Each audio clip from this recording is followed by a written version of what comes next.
ইরানের সাম্প্রতিক হামলার পর দেশটিতে অবস্থানরত বাংলাদেশি নাগরিকদের নিরাপত্তা ও সুরক্ষা নিয়ে গভীর উদ্বেগ প্রকাশ করেছে বাংলাদেশ। অপটিক্যাল ব্রাইটেনার, কালার গার্ড এবং ডার্ট লক সমৃদ্ধ অ্যাডভান্স ফর্মুলায় এলো নতুন রে ডিটারজেন্ট পাউডার। চলমান সংঘাত আঞ্চলিক শান্তি ও স্থিতিশীলতার জন্য হুমকি তৈরি করেছে উল্লেখ করে সব পক্ষকে সর্বোচ্চ সংযম প্রদর্শন ও কূটনৈতিক সমাধানের পথে ফেরার আহ্বান জানিয়েছে ঢাকা।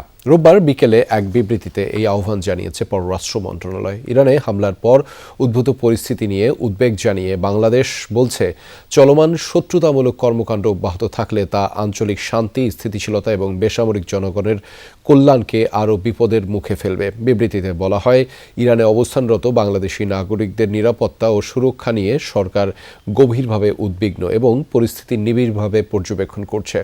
বাংলাদেশ সংশ্লিষ্ট সব পক্ষকে সর্বোচ্চ সংযম প্রদর্শনের আহ্বান জানিয়ে বলেছে, মতপার্থক্য ও বিরোধের শান্তিপূর্ণ সমাধানে কূটনৈতিক উদ্যোগই একমাত্র কার্যকর পথ।